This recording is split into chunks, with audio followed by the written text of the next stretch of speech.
பெரியவாள் பாதம் சரணம், பெரியவா பாதமே துணை, பெரியவா பாதமே கதி. ஹர ஹர சங்கர், ஜெய ஜெய சங்கர், மகா பெரியவா சரணம். ஹர ஹர சங்கர ஜெய ஜெய சங்கர, ஹர ஹர சங்கர ஜெய ஜெய சங்கர, மகா பெரியவா சரணம்.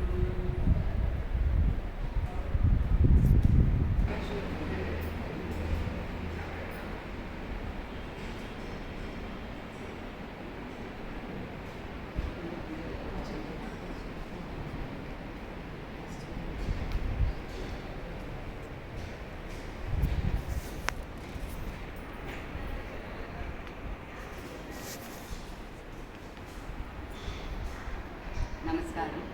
நான் உங்கள் சவிதா முரளிதர். மீண்டும் உங்கள் சௌமியாவுடன் சேர்த்து இந்த ஒரு அற்புதமான காணொளியை உங்களுடன் பகிர்ந்து கொள்வதில் மிகுந்த மகிழ்ச்சி அடைகிறோம். நம் அற்புத ஆசானுக்கு மகாபெரிவா ஆத்மியப்படி பல புண்ணிய க்ஷேத்திராடங்களை நானும் சௌமியாவும் இணைந்து ஆசானுடன் பயணிக்கும் பாக்கியத்தை மகாபெரிவா கொடுத்திருக்கிறார். எங்கள் அனைவரிடமும் சேர்ந்து நீங்களும் பயணித்து கொண்டிருக்கிறீர்கள்.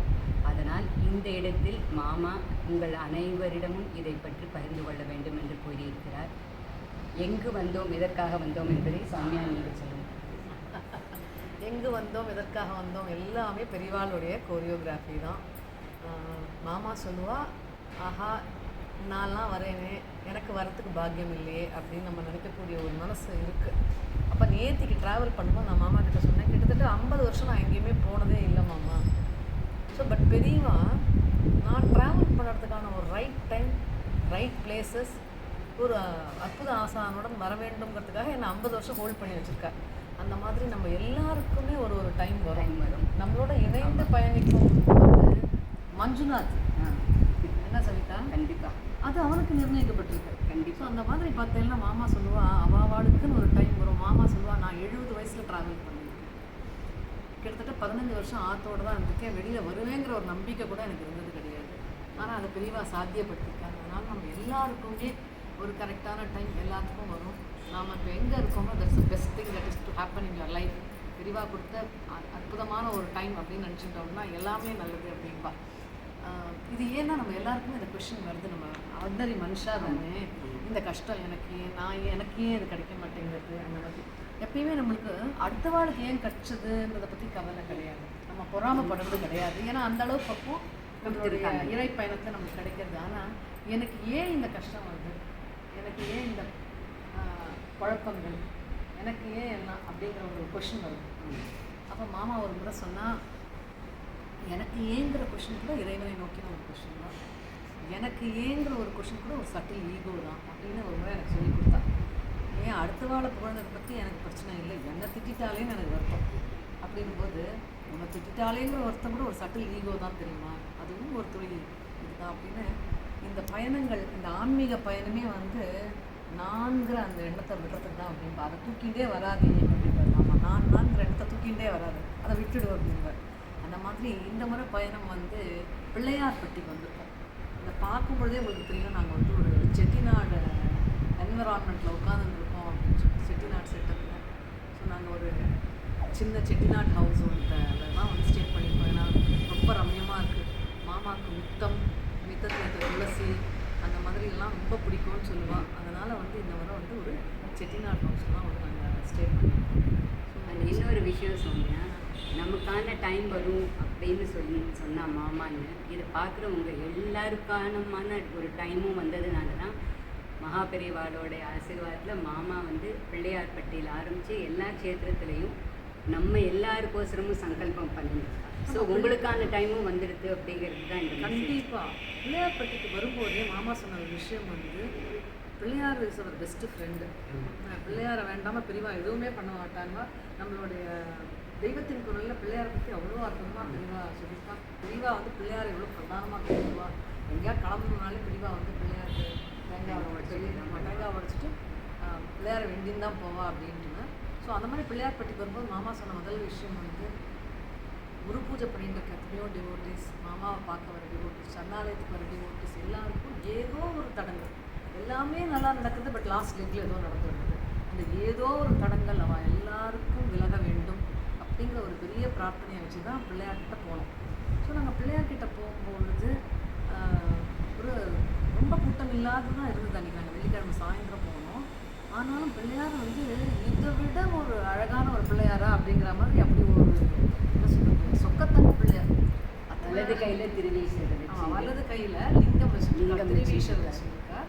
அத்தனை அழகான பிள்ளையார்னா ஒரு ஜைஜாண்டிக்காக உட்காந்து அவருடைய அது வந்து ஒரு குகையில் இருந்து ஸ்வயம்புவா வந்து அந்த விநாயகரை வந்து அவர் வந்து ஒரு ராஜாவோட கனவுல வந்து சொன்னதுனால அதை சுற்றி இருக்கிற எல்லா அந்த குகைக்குள்ளே அந்த குடவர கோயிலாக இருக்கிறதுனால அற்புதமான ஒரு ரூபம்.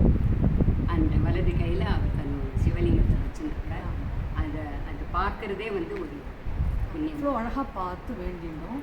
நாங்கள் நினச்சோம் ஒரு அர்ச்சனை பண்ணிட்டு கிளம்பிடலான்னு. ஆனால் பெரியவாளுடைய பிளான் என்னன்னு பார்த்துக்கோங்க. ஏன்னா மாமா ஒரு பெரிய ப்ரேயர் வச்சுட்டான், எல்லாருடைய விக்னங்களும் கழியணும் அப்படின்னா இது என்ன ஒரு ப்ரேயர், இது எத்தனை பேர் தான் எப்படி கழிக்கிறதுன்னு பார்த்தா பிள்ளையார் கூப்பிட்டு மாமாவை கூப்பிட்டு வாத்தியார் சொன்னார், இப்போ அபிஷேகம் அப்புறம் உட்காந்துக்கோங்க அப்படின்ட்டு. ஆக நாங்கள் போய் ஒரு 1/2 hour தர்ஷனம் அப்படிங்கிறது வந்து ஒரு 3 hours தர்ஷனம் மாறிட்டு பிள்ளையார் முன்னாடியே உட்காந்துருந்தோம். அற்புதமான அபிஷேகம். ஆமாம், அற்புதமான அபிஷேகம். அதில் என்னென்னா நம்ம எல்லாருக்கானமான பிரார்த்தனை பிள்ளையார்கிட்ட வச்சுருக்கோம். அதுதான் வந்து முக்கியமான ஒரு விஷயம். நான் வந்து ஒவ்வொரு முறை பயணம் பண்ணும்பொழுதும் மாமாவோட எனக்கு கோயிலில் இருக்கும்பொழுது கொஞ்சம் கண் கலங்கிடும். ஏன்னா தனக்குன்னோ தன்னுடைய குடும்பத்துக்குன்னோ அவர் ஒரு வார்த்தையும் கேட்கவே மாட்டார். அவர்கிட்ட போய் என்னமா கேட்குறது அப்படிங்கிற. ஆனால் நம்மளுக்குன்னு வரும்போது லிஸ்ட்டு போட்டு கேட்பார் பெரியவா. நான் கேட்பேன் ஆத்மார்த்தமாக. அது வந்து அந்த அபிஷேகம் அந்த இதெல்லாம் நடந்துட்டு இருக்கிறச்ச பிள்ளையாரை பார்க்குறத விட மாமாவை தரிசனம் பண்ணுறது ஒரு பெரிய பாக்கியம். அதில் வந்து அந்த அத்தனை ஒரு கான்சன்ட்ரேஷனோட இப்படி கையை வச்சுட்டு ஒவ்வொருத்தரும் அவர் பிரார்த்தனை பண்ணுறதை பார்க்குறதே ஒரு பாக்கியம். ஸோ நம்ம எல்லாருக்கோசரமும் எல்லாருடைய பிரார்த்தனையும் அன்னைக்கு நம்ம சார்பாக மாமா வந்து மகாகணபதியிட்ட வச்சுருக்காங்க. பிள்ளையார்பட்டிக்கு வந்து என்ன அபிஷேகத்துக்கு கட்டி சாய் ரக்ஷா டைமில் பண்ணுறான். ஆக்சுவலாக அந்த அபிஷேகம் ரொம்ப நல்லா என்ன ஒன்றுன்னா வந்து அங்கே வந்து கூட அபிஷேகத்துக்கு கட்டக்கூடிய ஒரு டைம். ஸோ அந்த எல்லாம் பண்ணுவோம். எதுக்கு சொன்னோம்னா நாங்கள் ரொம்ப அற்புதமாக எல்லாம் பால் அபிஷேகம்லாம் ரொம்ப நடந்தது. அதில் ரொம்ப பிடிச்ச அபிஷேகம் விபூதி அபிஷேகத்தில் அப்படியே அந்த பிள்ளையார் வந்து பிரத்யட்சமாக பிரசன்னமாகிறார். அது வந்து 5:30 to 6:15 அந்த அபிஷேகம் பண்ணுறா. ஈவினிங் நீங்கள் பிளான் பண்ணிட்டு வந்து அதை பார்க்கணுன்றது எங்களுடைய ஆசை. அவ்வளோ அழகாக பிள்ளையார் கிட்ட வேண்டிட்டு பிள்ளையார் அப்படியே கை நிறைய பிரசாதங்கள்லாம் வாங்கிட்டு மனசெல்லாம் நிறைந்து, அதாவது இந்த உலகத்தில் பிறந்ததே இறைவனை அடைவதற்காக, இறைவன்கிட்ட போகிறதுக்காக அப்படிங்கும் பொழுது அந்த ஒரு திருப்தி வந்து பரிபூர்ணமாக தர்ஷனத்தில் கிடச்சிது. அதனால் நீங்களும் எங்களுடன் இணைந்து பிள்ளையார்கிட்ட முதல் விக்னமாக இருக்க மாமா சொல்லுவா, முதல் விக்னம் என்னன்னா உன்னுடைய மனசு தான். எல்லாத்தையும் அந்த வைராக்கியம் எல்லாம் விட்டுடுறோம். அது எல்லாத்துக்கும் நல்ல ஒரு வைராக்கியம் இருந்து எப்போவும் பகவானை மனசில் நினச்சிட்டு இருக்கோம்.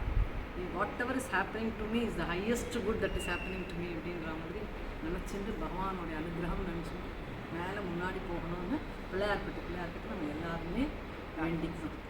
அடுத்த ஸ்தலம் எங்கே போகணுன்னு இது சொல்கிறவங்க ஷேர்